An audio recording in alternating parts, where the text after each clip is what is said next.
ship in other countries if they want to. What about China making investments in countries and buying and securing food production, base metals, uranium, etc.? What are your thoughts as you see the Chinese making these very shrewd chess moves, Jim? Well, you've heard me say that we have huge shortages of everything developing in the world, and I think they're acting like good capitalists. I wish our government were doing the same thing.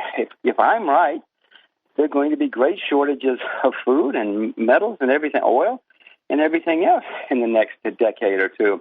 And these guys are acting like very smart capitalists and going around buying up supplies and buying up reserves. They're buying mines, they're buying farms, they're buying oil fields. I mean, that's what you and I would look back on somebody, say someday, gosh, weren't they smart? How'd they know? I wish America were doing it, but because I see the shortages developing, apparently they do. Other countries are doing it too. You see the Japanese are starting to realize, oh my God, we've got to prepare because there are shortages coming. You see many people starting to do it. Unfortunately, you do not see America doing it. What about silver? You've been bullish, correctly so. Silver's on the move. Will there be shortages in silver? Well, if I'm right, there are going to be shortages of everything in the next decade or two. Because, as I said before, people cannot get loans for mines now, for anything. And silver comes from a mine. There are lots of inventories of silver above ground. I mean, everybody's got some teapots and, goblets and things like that.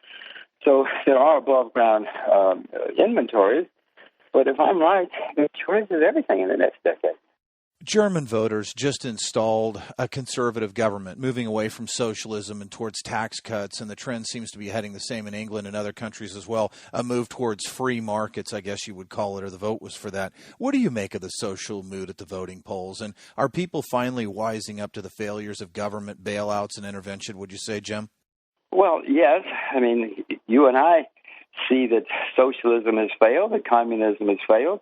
Other people are starting to see it too. On the same time, though, we have to be aware that there are many people who are saying that capitalism has failed, that the world should change and have yet more government and essentially more socialism.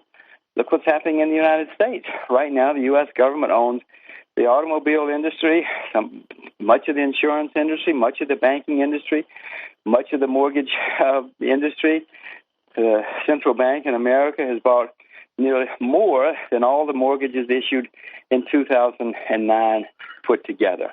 So most people would call that communism or at least socialism. It's happening in America. I hope we revert and go back to being open markets and stop all the government interference, which is causing a lot of these problems. The Germans seem to be catching on. The Chinese are certainly catching on. Many of the Asian countries continue to become more and more democratic and more capitalistic. Let's hope the whole world does. But we got to be aware that some things are going the other way. Let me close with just two quick questions here.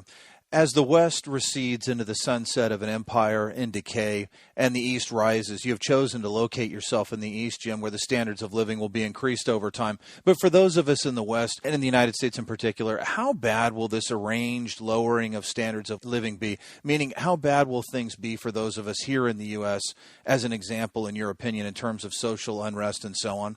Well, I explained the main reason we moved to Asia, but I will point out that if you look at what's happening, you're seeing a huge shift in the center from the West to the East. This happened in the 20s and 30s when the world moved from the UK to the US, and the US became the dominant power, replacing the UK. It was accelerated by the Great Depression, and unfortunately, the same thing is happening now. If you look at the large creditor nations in the world, they're all in Asia. The largest creditor nations in the world are China, Japan, Korea, Hong Kong, Taiwan, Singapore. I mean, this is where the money is now, and the debtors are in the West. Throughout history, people have moved to where the assets are, and it's happening again, accelerated by the great economic problems the world is having. So I think that you're seeing a historic shift, which is going to continue for some time to come. The standard of living here in Asia is already much higher in many countries and many cities than it is in the U.S., and I'm afraid that's to continue. I'm sorry, there was another point to your question, too, and I diverted to just talking about how the change has already taken place. What was the rest of your question? Oh, it had to do with social unrest, and basically, and I really want to get this from you, Jim, but how bad will it be here? I know I'm asking you to prognosticate, I'm putting you on the spot, but how bad will it get here, do you think? Talking of the standard of living, if you look at what happened with the UK as it lost its status as the world's great power and the world's, as its currency lost its status as the world's reserve currency, it was pretty dismal for about 3 generations. They went from being the richest, most powerful country in the world to being bankrupt within 3 generations. They had to be bailed out by the IMF. There were exchange controls.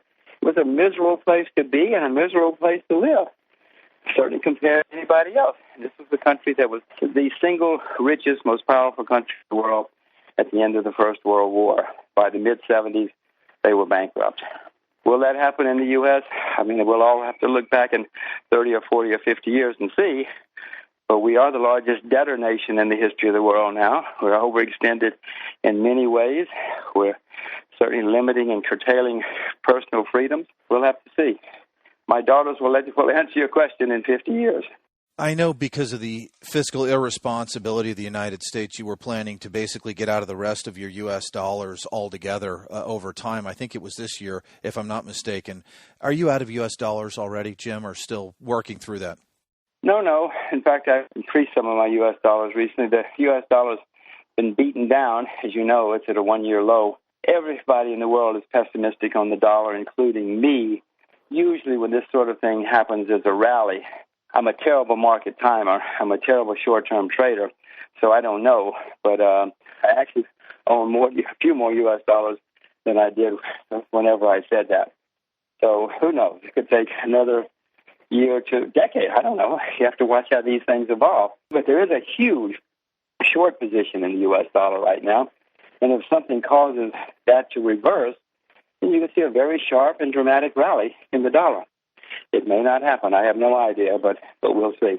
Being the contrarian once again and going against the grain. Jim Rogers, you've rarely run with the herd, and I thank you for joining us on King World News. Always my pleasure. Thank you. Thank you for joining us at kingworldnews.com. Remember to tune in next week where we will have Sean Boyd, CEO of Agnico Eagle with an $11 billion market cap, Jeffrey Sout, Chief Investment Strategist from Raymond James, and much more. Also, remember to go to our Gold Plus page for exclusive weekly interviews with Ted Butler and Gatta, and where we will continue the 4-part Systemic Failure series with Jim Willey of the Hat Trick Letter.